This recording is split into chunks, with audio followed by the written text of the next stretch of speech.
Welcome to another edition of the What's on Tap podcast. I'm once again here with my two friends talking sports, Matt, Naveen. How we doing tonight?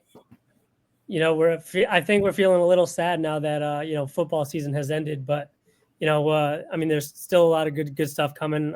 It's the All-Star break for hockey and basketball, and I'm excited to talk about some quarterbacks with you for next year. Yeah, Super Bowl's over, football's over. It's kind of a running joke somewhat on this show. I think I say it the most is like, oh, this is like the best time of year for sports. We are probably in the worst time of year for sports.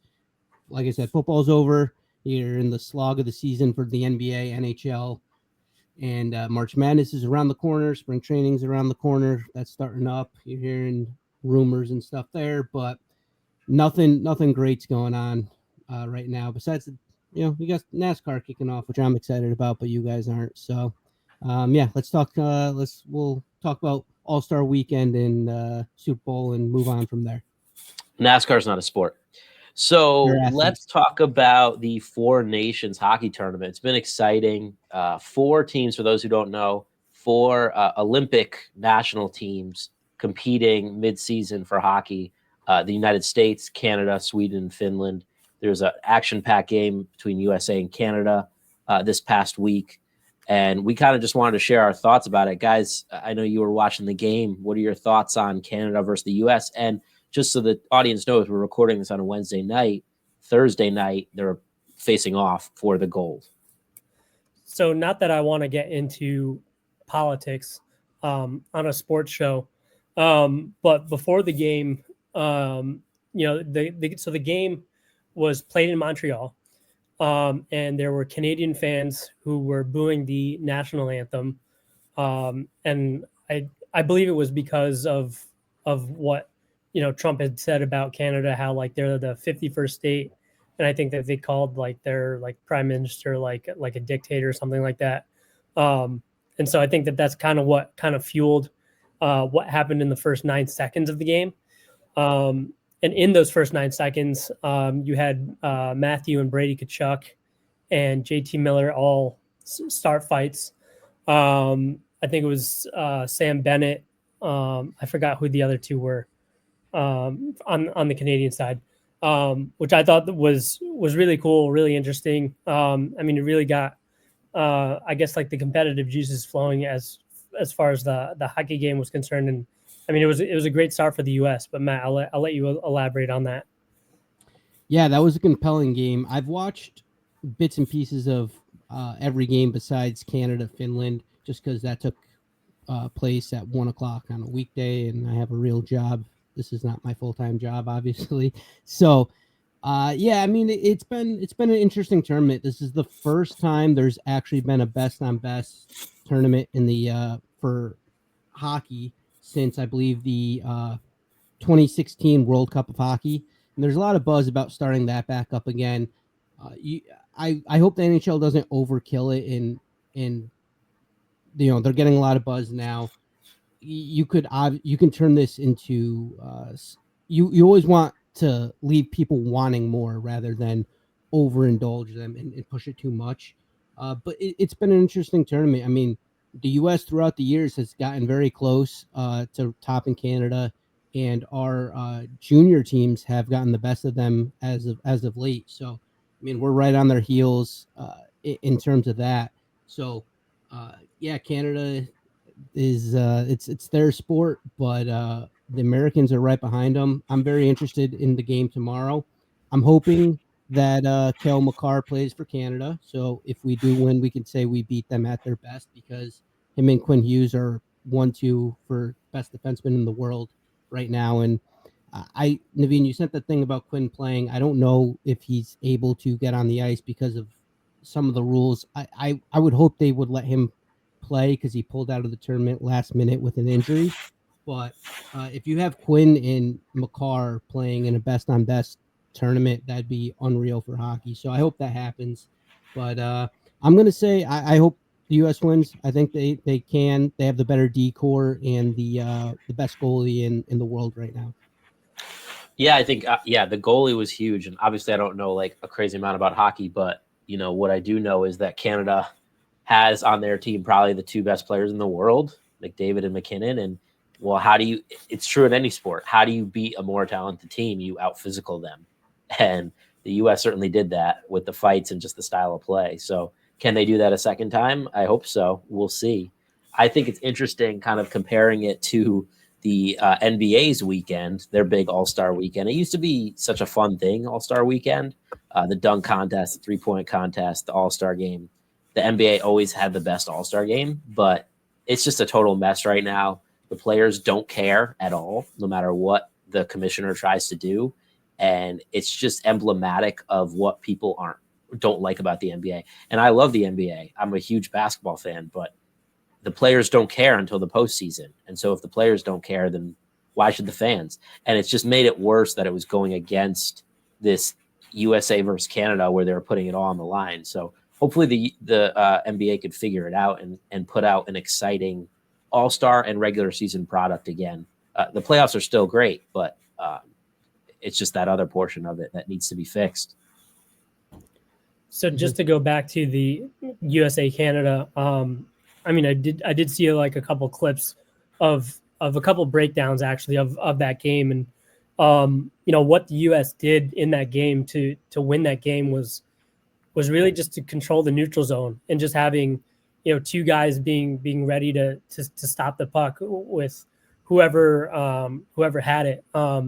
One thing that the U.S. did really well was actually stopping McDavid, because if you give him space, it's like he's at like 2x speed.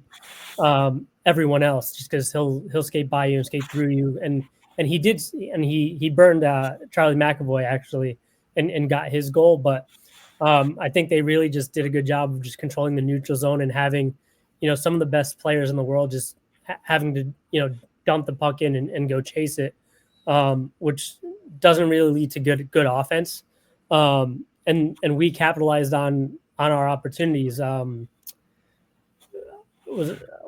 forgot who it was. Was it Dylan? It wasn't Dylan Larkin. Dylan Larkin scored a goal in that game. He So he had one that was just classic 2-on-1 because they subbed at the wrong time, and he sniped one. He happened to snipe one, but I mean the goals that we scored weren't really like crazy goals that we had to put everything together and it had to be perfect. It was just putting the puck on net and good things happen.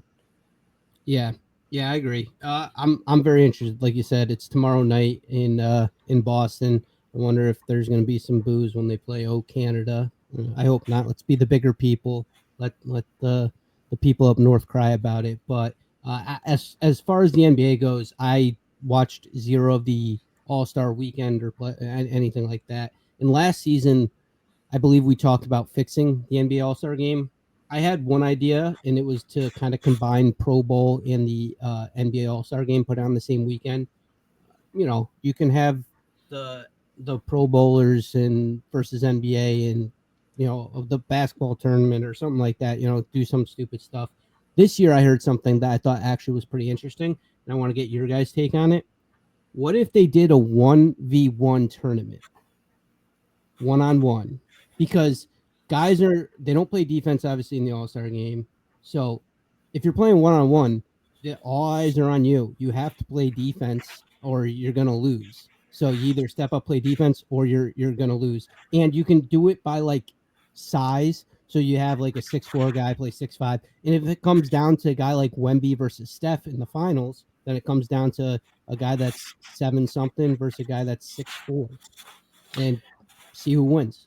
Yeah, I mean, I like it. I've heard that too, and I think it would be awesome, and I definitely watch. The problem is, well, okay, on a smaller level, the problem is that it's not going to happen. And the reason why is because the players would never do it, or at least the great players would never do it, because they wouldn't want to risk getting embarrassed, because they don't want to be, players won't even like stand in the way of a dunk because they don't want to be on a poster. So they're certainly not, like LeBron James is not going to risk losing to Kyle Kuzma in a 1-on-1 tournament. And the reality is like, if you're the best at 1-on-1, it doesn't mean you're the best basketball player in the world. There's a lot of great ISO scorers who aren't great players, but they'll shine in that format because of their size and their ability to get to the basket or whatever. So you're going to have superstars that are just going to be like, no, why would I do that? If they all were on board, I think that would be awesome. I do have another option too to fix it, but Naveen, what do you think?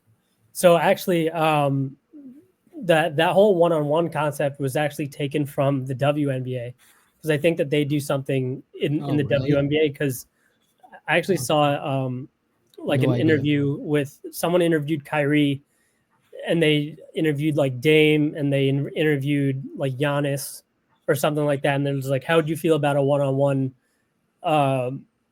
like tournament thing in for All-Star Weekend, and they were for it, because the interviewer kind of called them out. They're just like, act like the ladies actually like broke this one out, like, and you guys have to follow them, like why don't you guys do it, type of thing. And so the players were for it actually, like Kyrie, Dame, and Giannis, like I said, they said they would do it, which is kind of cool, and it's pretty interesting. So, but yeah, no, Matt, I agree with your format.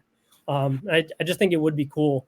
And one more thing, I saw a clip of actually Kobe Bryant. He was saying like the All-Star game used to be competitive, and now it's not, because no one cares, and no one plays defense, but people want to see like the best players in the world play, like want to see what happens if say there is like a Kobe versus LeBron, like LeBron's team versus Kobe's team, and like what would happen. Like you're bringing everyone in to the same gym, and Kobe was like, people don't do that in the All-Star game for some reason, but they can play pickup at UCLA where there's no cameras. There's literally just the 12 people in the gym, and it's incredible, but they don't show it at the All-Star game for some reason.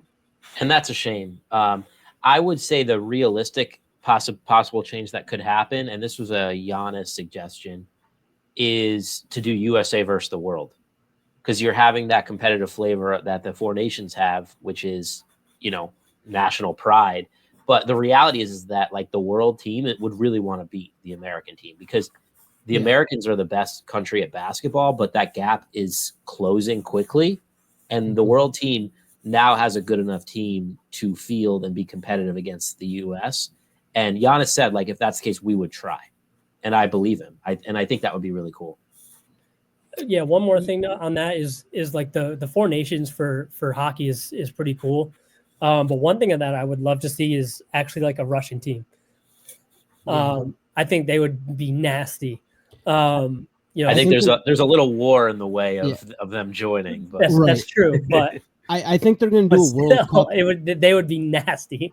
They're supposed to be doing a World Cup in the next couple of years. In next Olympics, they are going to allow NHL players to play in the Olympics. So we'll get another one, another kind of series like this. But the Olympic game is different. It's on bigger ice, and you're not allowed to fight or play as physical like that. I'm sure people have seen it. That hit that McAvoy laid on McDavid when McDavid pretty much was like 4 feet off the ground parallel to the ice, that would have been called a roughing penalty in the Olympic game.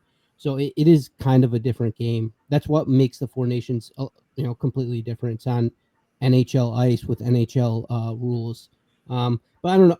The NBA All-Star game, the US versus the world, I could see the world guys definitely trying harder. I don't know how much national pride there is in the NBA, as I just don't feel like, because US Canada, that's like a built-in rivalry. Like it's something that's gone on for years now.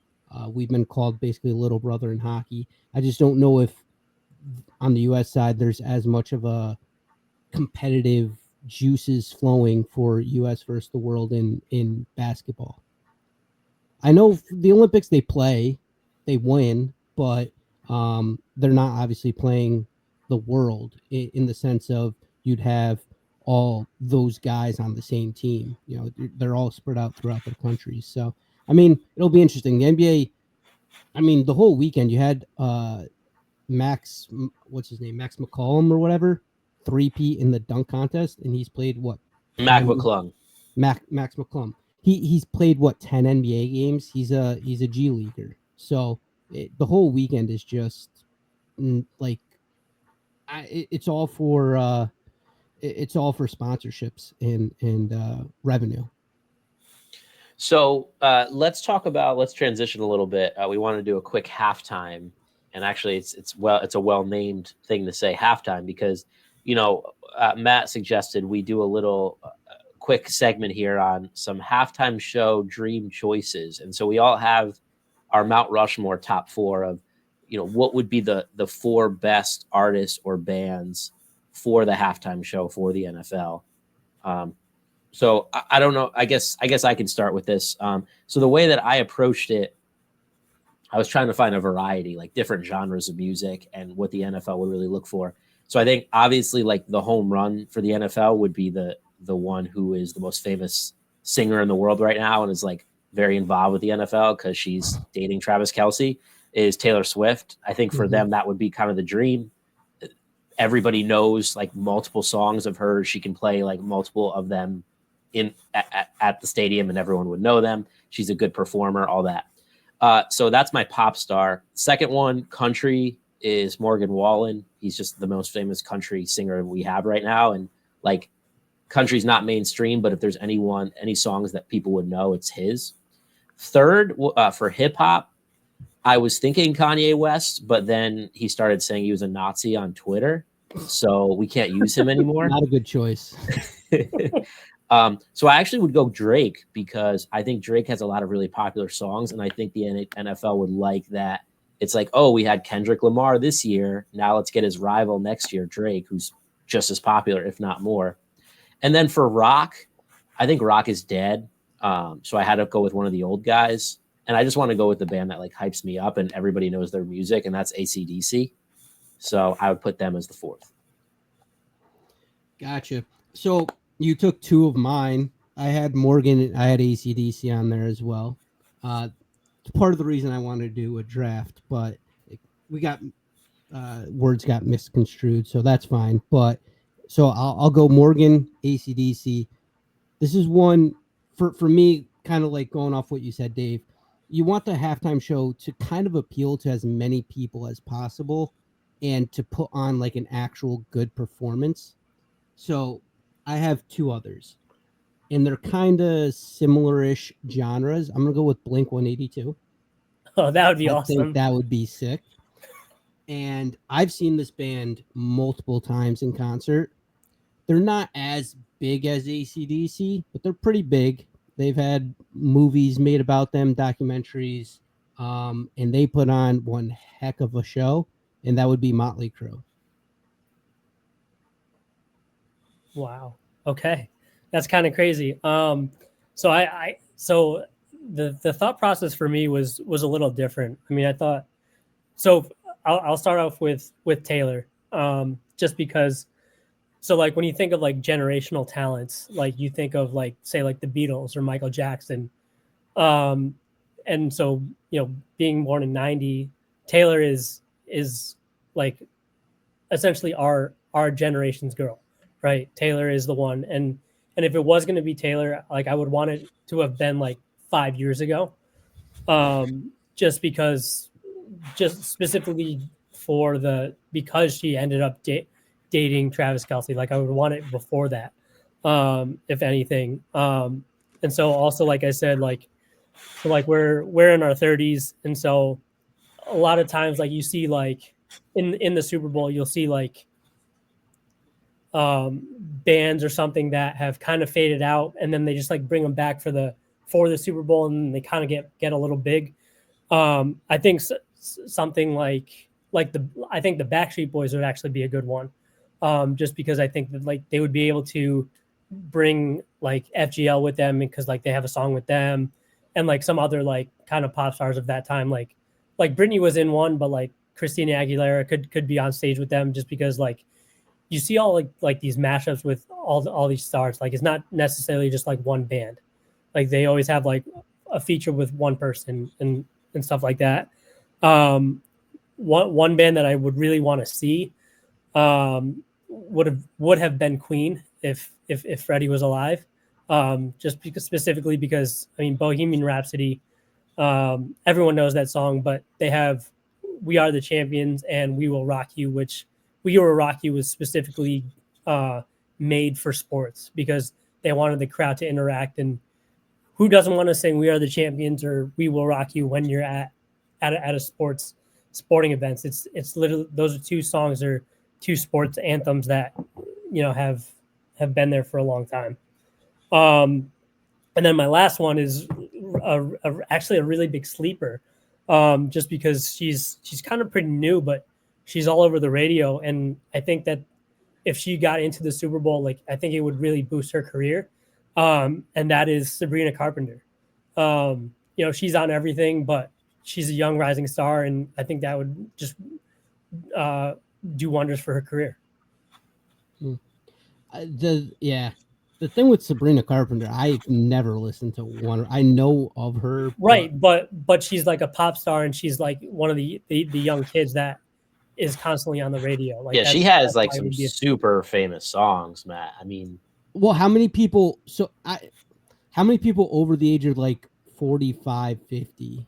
No. I'm sorry. I had one more, because Queen wasn't really on my list, but you guys picked Morgan, but I took Luke Combs. I knew you were going to take Luke Combs. Also because kind of like with my Backstreet Boys pick, like, you could also bring in like Tracy Chapman to do Fast Car and appeal to a bigger audience.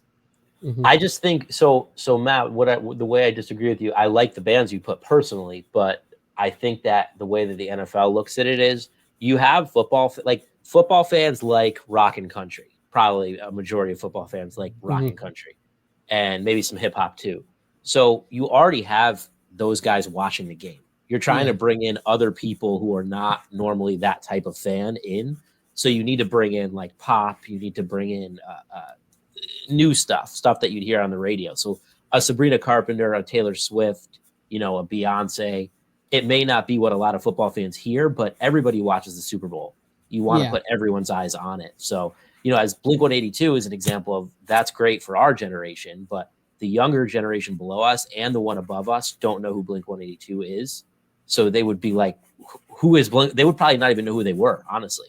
And it would really resonate with us, but I don't know if it would resonate with them.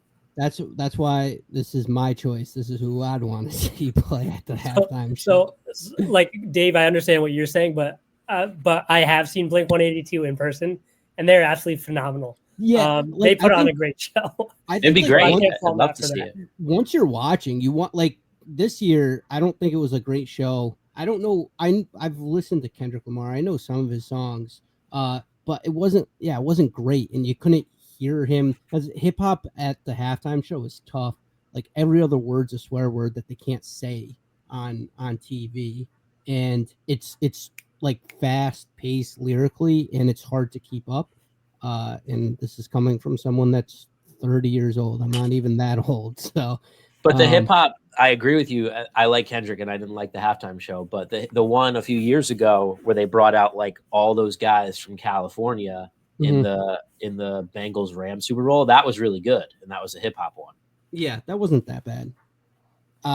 Yeah, I mean, I like the AC/DC one just because, like I said, I texted you guys, I don't know, it was over a decade ago or whatever. They had like Tom Petty. I think they had the Stones. They had some old rockers come out, and I think AC/DC would put on a great show. Yeah. And I actually think Queen, Naveen, would be like, I didn't even think of that. I know we're not doing historical, but I think that would be the best one.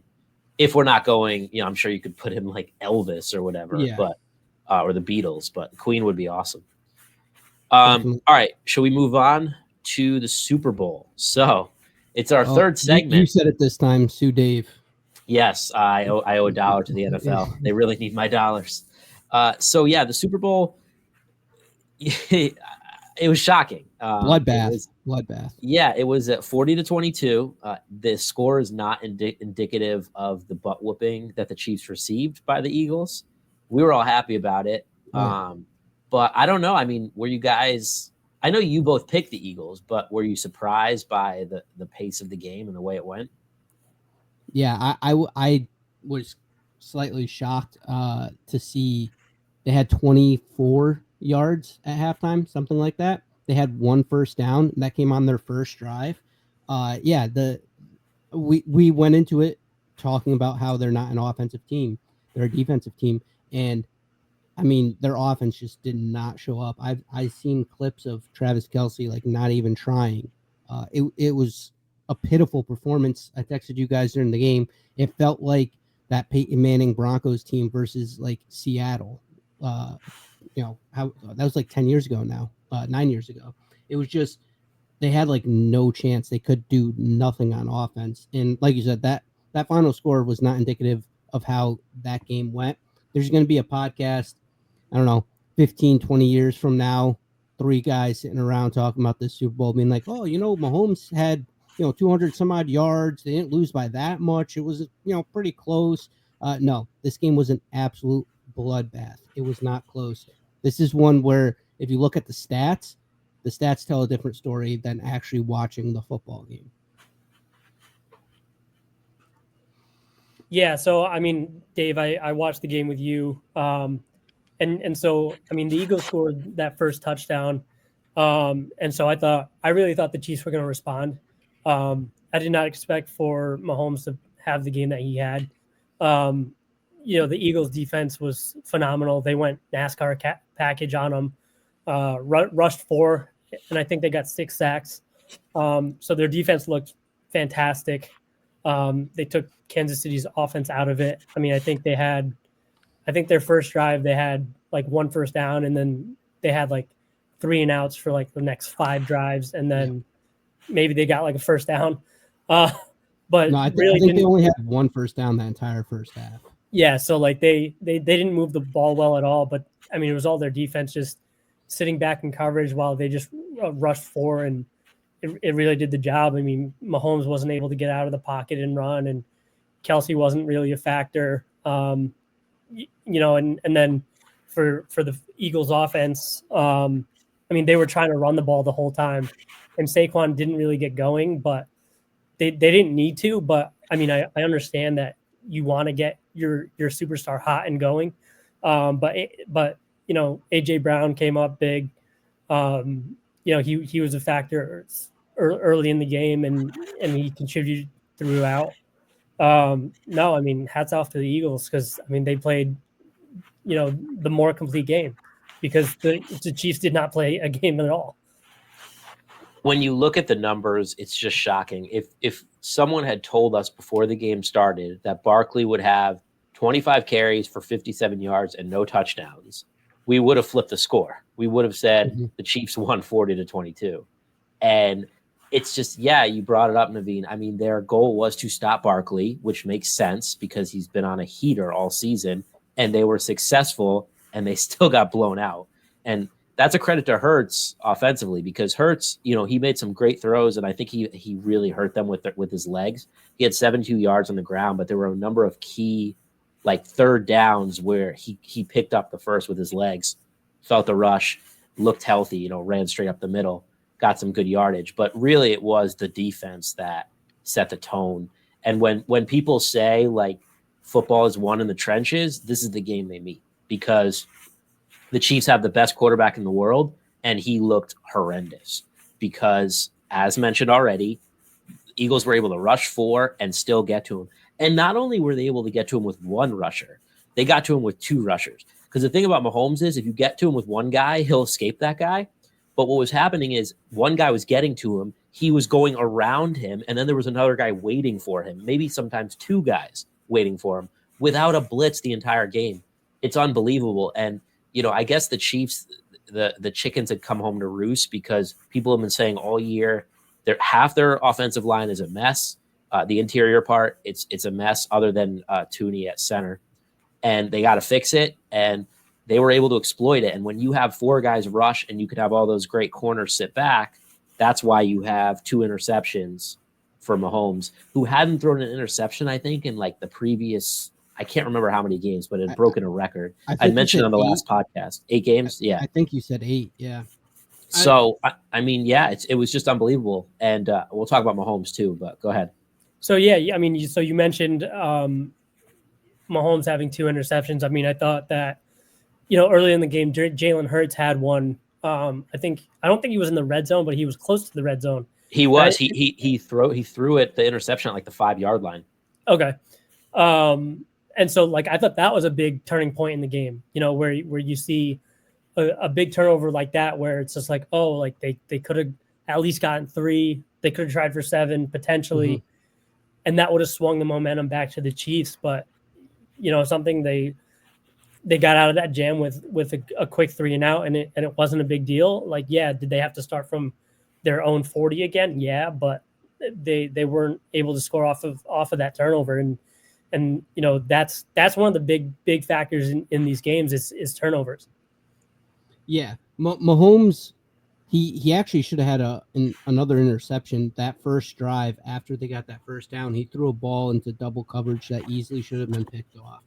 I mean, the Chiefs' offensive game plan was just they didn't try to run the ball at all. You had Mahomes was their leading rusher in attempts. He had 4.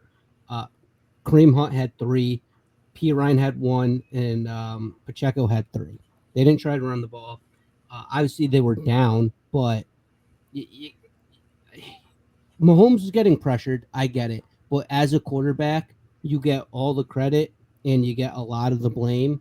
And like I said, at one point, I think in the second quarter, they mentioned his pressure rate was higher than his completion percentage. That's how much the Eagles were getting after him. But he did not elevate his game to the next level to try to overcome it like I thought he would be able to, or because I kept sitting on my couch thinking he's got to make a play, he's got to be able to do something, and he just never was able to. And this in the 2 Super Bowls he's lost, he's played really, really bad. The game against Tampa a few years ago was another one. He gets beat pretty bad in the Super Bowls he loses. So it's a ding on his resume. I was shocked, and the MVP, Jalen Hurts won it. It should have gone to I know it's most valuable player, not players, but someone on that defensive line probably should have won it because they were unreal that game. It's interesting you bring up the Tampa Chiefs Super Bowl. I think that was 4 years ago or 5 years ago. I actually was thinking throughout the game as I was watching it, I was saying, I might have even said it, this is just like that Super Bowl. It reminded me so much of that because in a very similar fashion, I actually wanted to go back and watch the highlights of that game because Mahomes was getting hit every single play by that Bucs defensive line, and the offensive line did not hold up, and they couldn't move the ball. And he was throwing interceptions and running around like a crazy person. I'm probably not as critical about Mahomes as you are, Matt, because if your offensive line can't block 4 players and are letting multiple of them get through right away, there's not much any quarterback can do with that. And yes, he didn't play well by any stretch of the imagination. He missed some throws, but it just felt like he couldn't even get in any sort of rhythm. Like no quarterback can win without an offensive line. So yeah, yes, in terms of his resume, it will get dinged because that's how we look at these things. But just in a vacuum, I don't think there's anything that he could have done or anyone would have been able to do that would have beat the Eagles that night. Narrative based, though, like I said, when you're a quarterback, you get all the praise, and as a quarterback, you get the defeat gets hung on you. You get that criticism. It just the football is the ultimate team sport, except for the quarterback. The quarterback gets all the praise, gets all the criticism, and that's just how the narrative works. I do agree that it would have been very tough for someone to overcome that. I would have liked to see what Josh Allen would have done in that situation because I think Josh Allen's skill set is different than Mahomes in certain aspects of the game. I think he potentially is more talented on like mind aside, just physical talent. I think Josh Allen is above Mahomes in that aspect. So I would have been interested to see what the Bills would have done in that situation. But I mean, yeah, we're kind of beating a dead horse like the Eagles were beating Mahomes. It was just that offensive line was just getting destroyed. And we'll see what happens moving forward. No 3-peat for the Chiefs. How will they bounce back next year? I'm very curious to see what they're going to look like. And maybe we'll talk about that in our last segment here. But any other thoughts on the Super Bowl? We did our job as Patriots fans. Tom Brady's honor and legacy is upheld. No 3-peat. I'm happy about that. Gronk's legacy is also upheld. Kelsey was a complete no-show. that Super Bowl. He was trash. So yeah, let's go Patriots. I don't think that their careers are over yet, so we can't make any definitive statements about that. But okay. We'll see moving forward. Yeah, we'll see. So speaking about moving forward, we wanted to, we're not going to do NFL stuff for a while because the season's over. But we thought that we would look at one more thing here with the next season, 2025 season, looking ahead at the quarterbacks. We wanted to rank our top 10 quarterbacks. This could be useful when the season starts. We look back, see who we liked more than others. So going into the 2025 season, who do we think the top 10 quarterbacks are going to be? We each ranked them, and we're going to start in reverse order. Who'd you guys have for number 10? So I didn't want to put a rookie, but the way Jaden Daniels played, this is the highest I can put him, is 10. So I'm going to put him at 10. He was unreal this season, led his team into the playoffs, played excellent. He was very good this season. Again, he's a rookie because if we made this list last year, people would have had Stroud very high, and look what happened to him. So I looked at this exercise as who I would take as my quarterback starting a team from scratch, who I would take heading into next season, and Jaden Daniels is going to be my number 10 quarterback. Wow. I actually had Brock Purdy at 10. Just because, I think, he has a lot of good pieces around him. And I know that Deebo Samuel I believe he's a free agent this year. So, he's going to potentially going to lose that option for him. But, he's had a good run, but I have him at number 10. I'm going to put CJ Stroud at number 10. Huge drop off. We've talked about this from year 1 to year 2. I need to see more. I actually originally didn't have my top 10 lists, but I was thinking about it and I said, if I average how he did the first season and the second season, it would be somewhere around 10. Let's have him, give him a little bit of a bounce back. So Stroud at 10. I knocked off Jared Goff, who's not even on my list. So what about 9? 9, I had the quarterback for the Green Bay Packers. I have Jordan Love at 9. Stroud was right below making it for the top 10 for me. Love, I think, is very talented. At one point, he was leading the league in touchdowns. I think he's got some talent. He's got a team around him that's very, very young and inexperienced. He's also he's on the younger side. I think there's upside there with him. So I'm going to go with Jordan Love at number 9. Yeah, Matt, I actually agree with you with Love at 9. Just because I think I need to see more of him. He's been on the bench for a while, but he's put together a couple good campaigns so far, which is great to see. But the Packers, their division is tough. And Dave, I think you had 3 of those teams going into the playoffs last year or something like that. So it's a very tough division, and it's, and it sucks to be critical on a guy in a tough division because all of the other teams are incredibly good. I have a little bit of a surprise pick, I think, at 9. I feel like this guy is super underrated and just keeps producing, and that's Baker Mayfield. Tied for first in touchdowns last season, and I feel like he's underappreciated. And I actually, I was debating between him and Goff. I feel like that was the same category player, and I just feel like Baker can do more. They're similar players, but Goff just has so much better of a team, and Baker has just had some big years. And I've written off those teams in the past 2 years, and both times they made the playoffs, and he plays well in the playoffs. So I just like his moxie, and I know he turns the ball over a lot, but I don't know. I just think he's can have a big year again. I like Baker. So real quick though, looking at Love and you had Baker, but how much of that is kind of like a product of the team and the divisions that they're in? Like Baker is in a much easier division, right? And you said that he turns the ball over, that's one of his flaws. Whereas Love is in a tough division. but I feel like he just doesn't. I don't mean to make this pun, but Love does not get the love that he deserves. Well, I actually have. It was Matt who had Love at 9. I actually have Love next at number 8. Okay. You guys had Love at 9. I have Love at 8. Mm. I think that as you know, I'm a big fan of his, and I think he's going to improve in year 3. And I think they have the youngest team in the NFL, the Packers, so they're going to be better next year. And yeah, I have Love at 8 over Baker. I have a guy that you were talking about earlier that you don't have on your top 10. I have Jared Goff at 8. He has a talented team around him. Early on in his career, I thought he was kind of a Sean McVay merchant.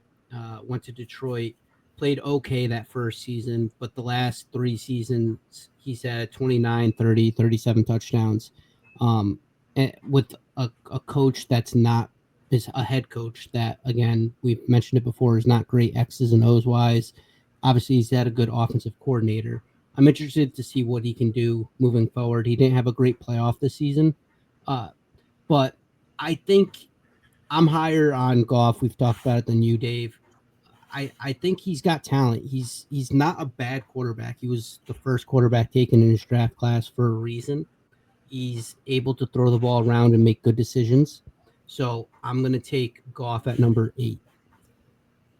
So for my 8 pick, I have Herbert.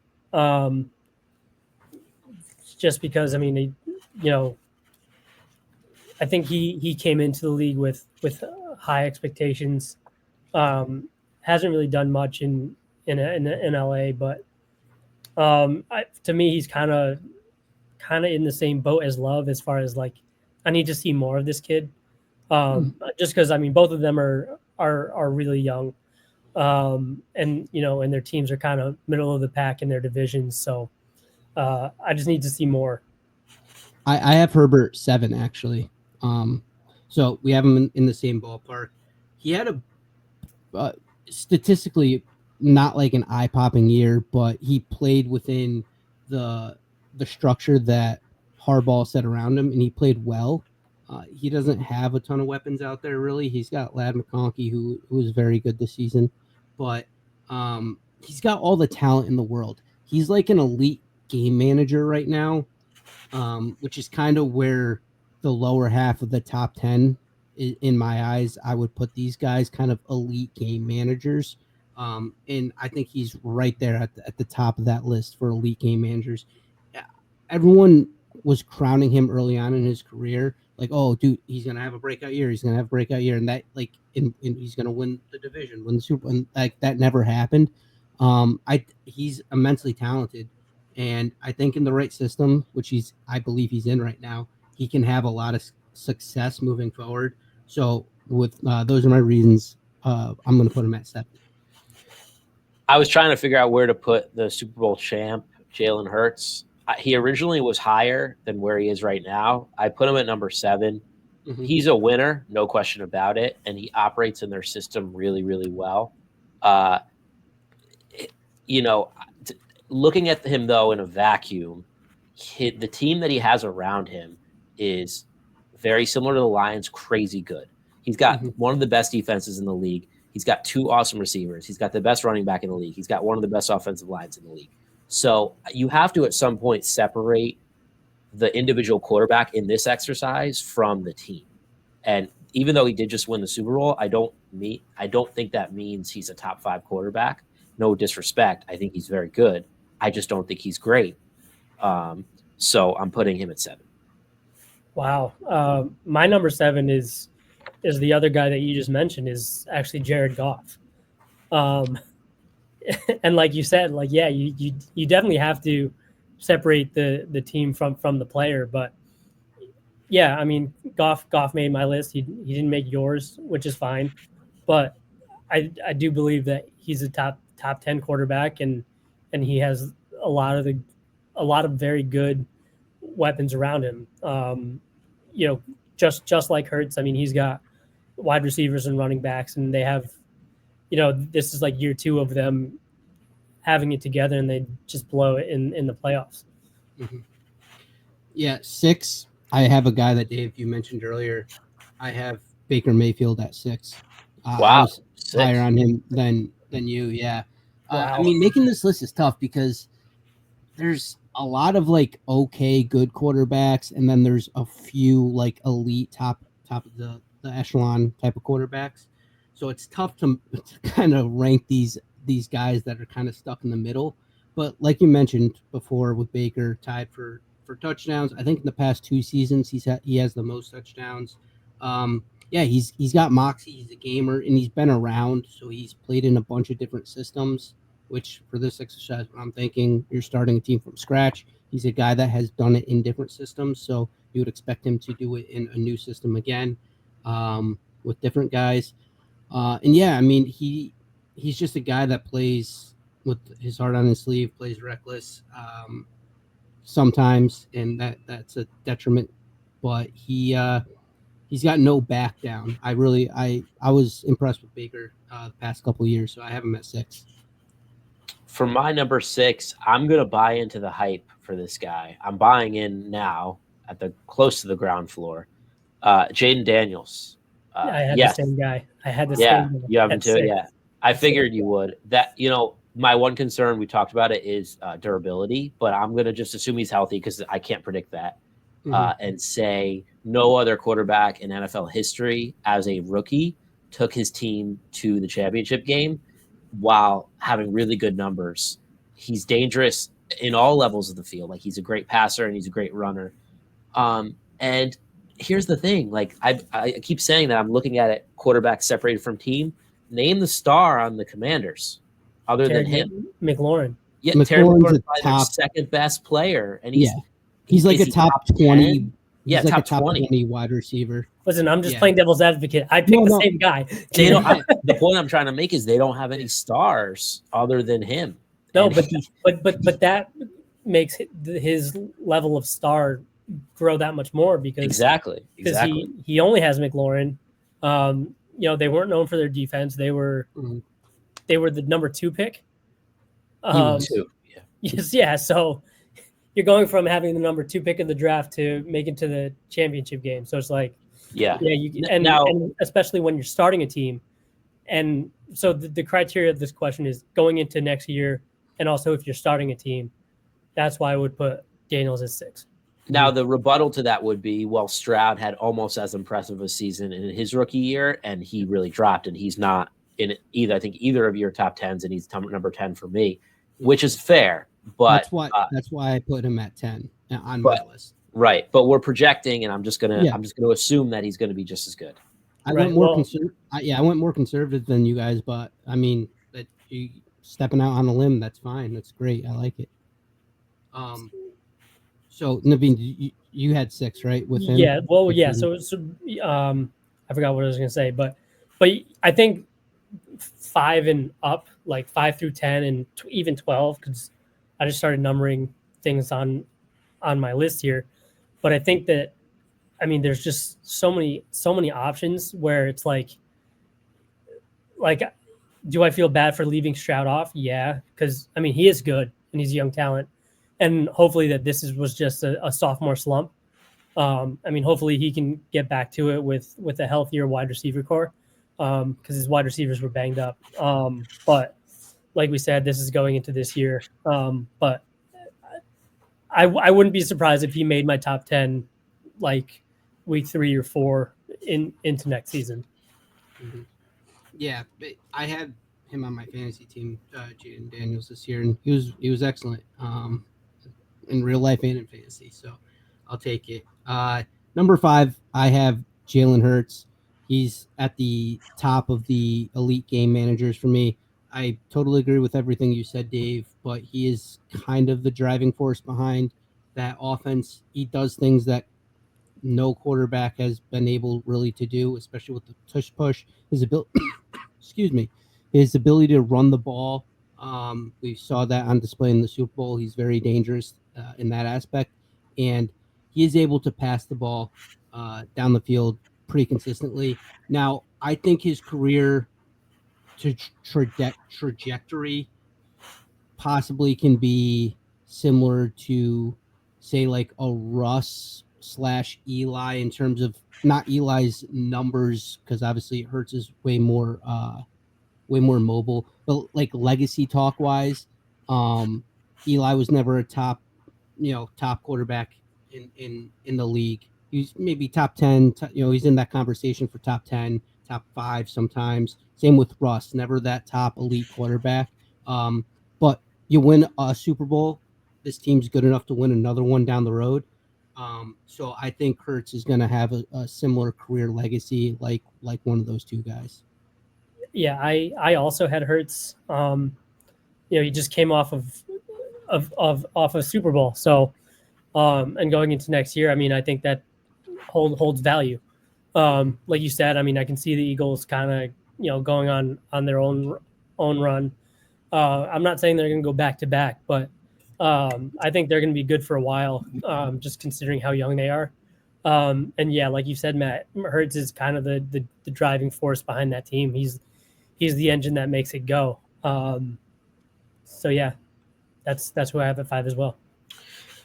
So probably no surprise to you guys. I have Justin Herbert at number 5. Wow, that's so high. Yeah, Nice on Herbert. I am. I'm probably the highest on him in terms of like gap from what people believe to what I believe. I actually, though, I'm not going to talk about what makes him better than the people below him, but what makes him worse than the people above him. Because I think that he has the talent to be able to get to the top 4, but he's not anywhere close. So what separates him from the top 4 is not talent. It's winning. It's creativity, and I think it's like a sense of the moment is the way that I'm describing it. All 4 of the players above him have had consistent winning success or like some sort of big playoff run in them, and he hasn't. All 4 above him have shown the ability to go further than what is expected of them, and he hasn't. When I look at those top 4 that we're going to talk about, all of them have the ability to take over and make plays when the moment dictates that they do. And Herbert has not done that. He has the ability to do it, but like Matt said, he's an elite game manager. He's an elite game manager that can be better, but he's just so robotic that he doesn't elevate fourth quarter, down 7, take the game over. He doesn't do that consistently enough. And he can. Like, that's what's sad. But the top 4 can. And that's what separates them. And also, he just hasn't won, too. So totally agree with pretty much everything you said. Yeah, I couldn't have said it better myself. That's exactly how I feel on Herbert. But I just think he hasn't. I think the other guys that I put in front of him have proven it a little bit more than he has. So that's why I have him lower. But yeah. the question is though, is that a trait that you have to be born with, the ability to take over, or is it something that you can learn? You have to have that killer instinct, and he hasn't proven it. I don't know if that's necessarily something you'll learn. I agree with that. There. Get better. I mean, LeBron learned it kind of. I know it's a different sport, but yeah, but he's not Kobe though. No, right. Yeah, like whereas like Kobe and Jordan, those 2 are like off the charts with just like turning into an a-hole in order to win games. Like Tom Brady has it. Yeah. So like down, like you said, down. You need a touchdown to win the game. You want Baker or you want Herbert right now? I would say I'd want Baker over Herbert at this moment in time. And obviously, like you said, the 4 guys above him, I'd take those guys too any day of the week. I'd want Hurts over him too. He's got immense talent, and people have been hyping him up for years now. He just hasn't been able to prove it. Granted, I mean, this is a thing going back to the first year of this podcast. Teams have souls, and the Chargers, just their soul is loser mentality. Like they're a loser organization. So he's not in the best position, and he's had Lynn or whatever was his coach for a while. Not a great coach. He's got Harbaugh now. I think there's going to be a run. He's going to have a run in him for sure. I think if we do this exercise next season, I think he can make his way closer on my list to the top 10 or top 5. Sorry, but yeah. By the way, none of us had Stafford in the top 10. Yeah, he was 11 for me. All right, so let's do the top 4. So I think we all agree that there's a top 4. There's a gap. I literally wrote gap on my notes. But the question is, what order are they in? What do you guys have for 4? Well, today, I actually have Mahomes at 4. Ooh. Yeah, which is crazy. Dang. Yeah, I mean, I think losing your second Super Bowl puts a little damper on it going in. I mean, obviously, there are a lot of questions about free agency for every team, and every team's going to look a little different with the draft. But I mean, I think that if I struggled with this one with 4 and 3, just because I mean, I thought if Mahomes loses Kelsey, like if he retires or something, and and his best receiver is Worthy, they have more holes than you think on offense. Mm-hmm. The Super Bowl proved that they need to retool their line, and so that's going to affect Mahomes too, because they kind of just gave us the blueprint again, just like the Bucks did in their Super Bowl. So I mean, Mahomes is still great. I mean, he's a dual threat. He's a winner. But yeah, for right now, for today, I have him at 4. Oh, I was surprised when you said Mahomes. That was crazy. I've been on record saying I don't think he's going to win a Super Bowl without Kelsey, and I think this might be the end for Kelsey. So I don't know if he's going to win another one, but that's interesting. Do you have anything on Mahomes at 4, Dave? I'm shocked, but honestly, it's not as crazy as maybe the audience listening thinks. Just because when you look at the other guys, statistically, it's actually the best argument, because in the past 3 years, his numbers haven't been as good as the other 3 guys. Probably not even close in the regular season. This year it took him to the playoffs to score over 30 points. So yeah, it's shocking to hear to a certain extent, but if you think about it, this is the best year to make that case for him not being higher than 4. So at 4, though, I have Burrow. Big fan of Joe Burrow, but he's also another guy that's in one of those organizations that's cheap, not a good organization, doesn't spend money. But I mean, he's a gamer. He's a winner to a certain extent. He won in college, and he took a Bengals team to the Super Bowl. He beat Mahomes in the playoffs. His durability still, to me, is somewhat of a question mark, and but cool under pressure. He just talent-wise isn't as talented, in my opinion, as the guys ahead of him, but mentally and he could still make every throw, but he doesn't have the biggest arm. He can move in the pocket, but he's not going to burn you on the ground. So that's why I have Mahomes. That's why I have Burrow at 4. I also have Burrow at 4. He's, you know what he is? He's Drew Brees. Drew Brees is the guy who put up huge numbers, was the most accurate of all those 2000s quarterbacks, and that was against Manning and Brady. But he wasn't as good as those guys because there were other things you could say that were missing from his repertoire. For Burrow, I agree with Matt. I just don't think he's as talented as the other 3 in the way that they can extend. I think so much of what the NFL is now is you have to be able to extend the play. And Burrow is not as good at that as the other 3 guys. Now, he is the most accurate of the 4, which is, I think, a huge skill as well. But it's not like the other 3 are inaccurate. It's just he's the most accurate. And like you said, his arm isn't as big as the other guys. So, and then really also looking at the accomplishments, he's the only one of them that doesn't have an MVP. I don't know. Does he have was he first team All Pro? No, Lamar was first team All Pro this year. So he doesn't have a first team All Pro. And that was Breeze, right? Like Breeze was always the bridesmaid, never the bride. And even that Super Bowl run, I mean, the defense is kind of what carried him through the playoffs that year. So I like Burrow, but I just think he's the 4th best of these 4. It's not good when you have 2 Pro Bowls and 2 AP Comeback Player of the Years because you can't stay healthy and on the field. I totally agree with everything you said about Burrow. So for me, I have Burrow at 3 as we move on to our 3 pick. But I will say this, going into next year, I think that the Bengals will franchise Higgins, and I think that this will be kind of like their last hurrah, just because there isn't enough money to go around between Burrow, Chase, and Higgins. So I think this is going to be it. The Bengals are in a tough division. They have the Ravens and the Steelers in that division. And so the Bengals were the last man out, or sorry, odd man out.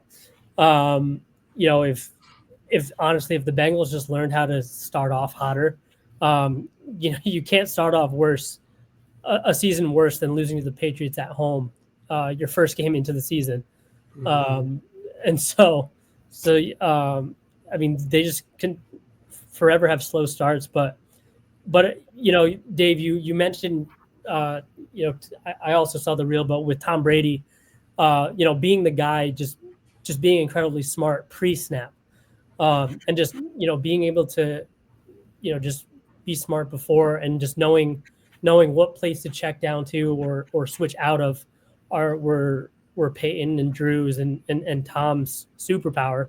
I see that a lot in Burrow, where because he's more or he's not as mobile um, as the other three on this list. That's where Burrow has to do well, and he has to make the most of what he has with having Tiggins as his wide receiver right now. And so I'm expecting him to do really well this year, just to get one last year of Higgins. At 3, I have the quarterback for the Baltimore Ravens. I have Lamar. I have Lamar there because talent-wise, he's got pretty much everything, and I think this season really proved it.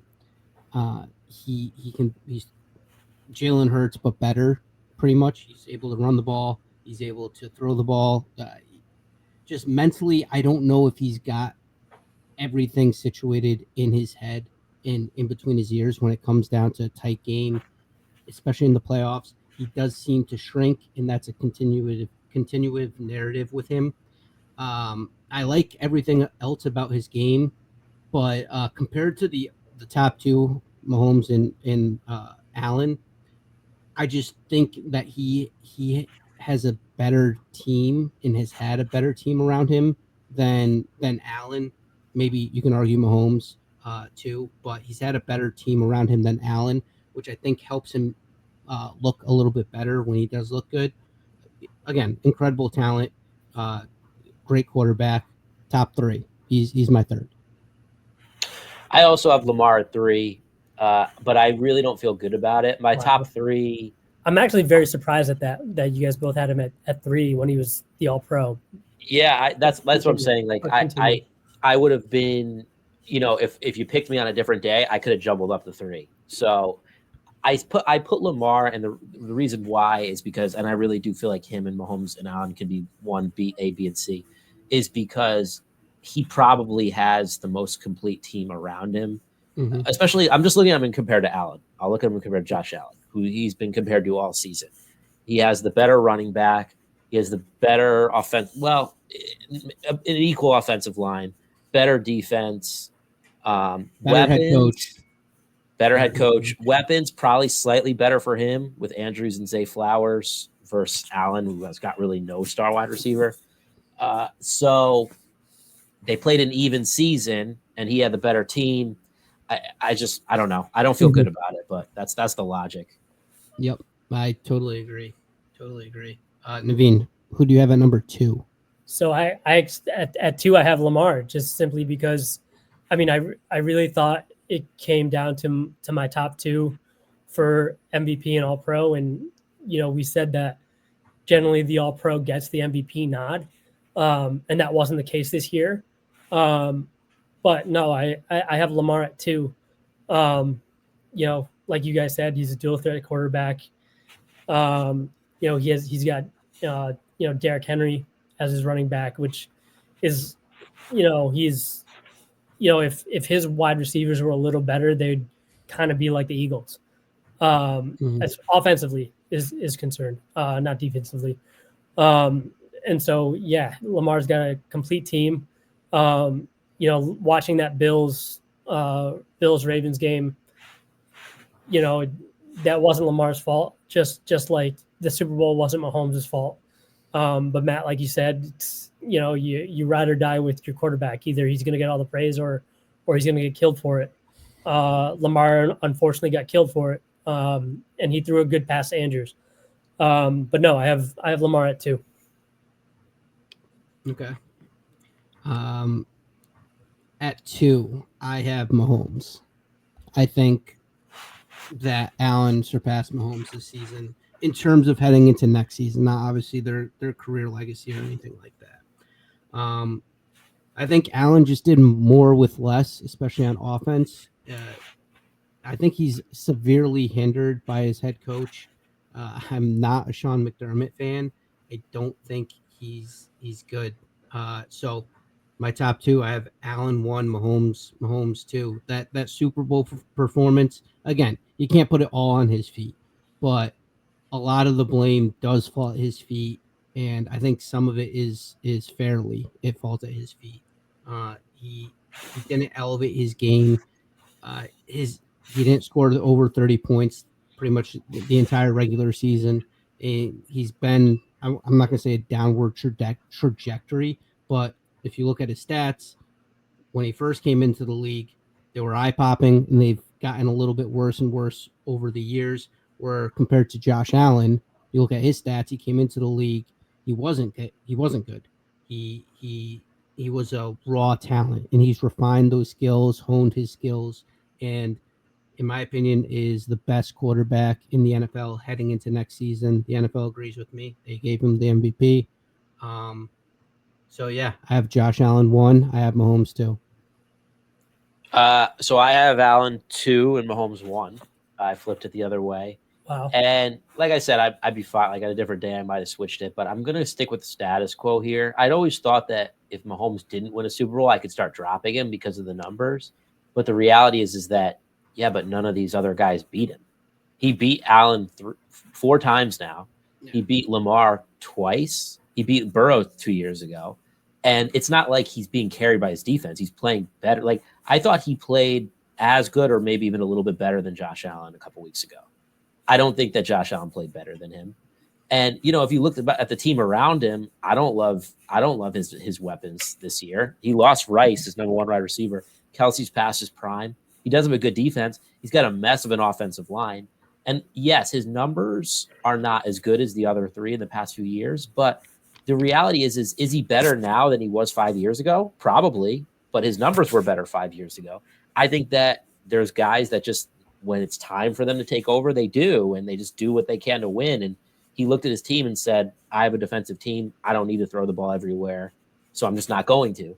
But if he needed to, he would, because he's done it before. And he has the accomplishments. He's won 3 Super Bowls, and he's won 2 MVPs. So I think I felt like maybe if Josh Allen outplayed him a couple weeks ago and won the game, I would be able to comfortably say Allen should be 1. But I just don't see how he can be 1 given the fact that he's lost to him head-to-head multiple times and been not as good as him those times as well. Yeah, I mean, when I look at it, I mean, I started the list with you got to take the MVP number 1 going into next year. I mean, Josh Allen really had a good year. Like I said, before that Chiefs Bills game, like I really thought that Allen had the magic that year because I mean he was incredible. Like, I mean, do I agree with you when you say, well, actually, it's a fact that, you know, that Allen and Lamar both haven't beaten Mahomes at all. Mm-hmm. But no, I mean, I think just from looking at it from today, going into next year, I think Allen is above Mahomes, and I do think that losing the Super Bowl does put a damper on your, well, definitely on your legacy, but yeah, like I said, I think Mahomes is losing a lot of weapons, and Allen doesn't have any weapons. The ball. Dalton Kincaid should have caught that ball. They could have won that game. And a few years ago, when it went into overtime, it came down to a coin flip, where the Chiefs won the coin flip, went down the field and scored, and that was before the new rules. Josh Allen's legacy against Mahomes has been lost by 2 things that were out of his control: a drop pass and a coin flip. Not saying he would have won both those games, but he potentially could have, and the narrative on both these guys would have been completely different.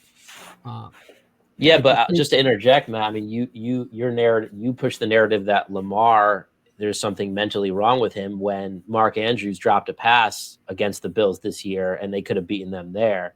That happens in every football game, that 50-50 and something happens and it changes it. Yeah, but not just that drop pass with Lamar, it's previous playoff performances. And throughout that game, just watching him, I mentioned it on the podcast when we recapped it. He was you're down and you're letting the play clock run all the way down. He looked like he was scrambling before the play, trying to get things organized and stuff. He just seemed out of sync and not in command of the game, where Josh does. So that's why I think Josh and Mahomes are ahead of Lamar right now. But I also do think Lamar's a sports car, Josh Allen is a tank, and Mahomes is somewhere in between in terms of their running ability. And Josh Allen, though, like arm talent wise, is right up there with Mahomes. I think he's probably got the bigger arm, and he's probably just as accurate, especially this season. Like you mentioned the stat a few weeks ago. I forget what it was. It was something about success rate, but it was like off the charts. Mm-hmm. Like he really turned it around, and he's played with different offensive coordinators throughout his career. And I think he's hindered by the worst head coach, and he still put up all these, the MVP this season, and has played. He's gotten progressively well throughout his career. So that's why I think right now, heading into next season, I would have Allen ahead of Mahomes. And the Super Bowl did leave a bad taste in my mouth with Mahomes. It is what it is. Like I said, he didn't elevate his game. You're a quarterback. You're going to take a lot of the blame, and I think a decent amount of that blame is fair to put on him. He did not play well, and they lost the game. And that's 2 times in the Super Bowl that he's done that. Yeah, and we'll see. It'll be very interesting to see how it all unfolds. But I guess that's it. That was fun, guys. It was good to talk sports with you guys. Yeah, that's it. We're gonna be go Team USA. Go Team USA. Got March Madness around the corner. We're gonna be in Rhode Island, maybe watching a few games. That should be fun. What's on tap outing. But yeah, that's it. Someone sing the Canadian national anthem. I want to boo you. Oh, Canada, we suck at hockey now. All right. Good night, everyone.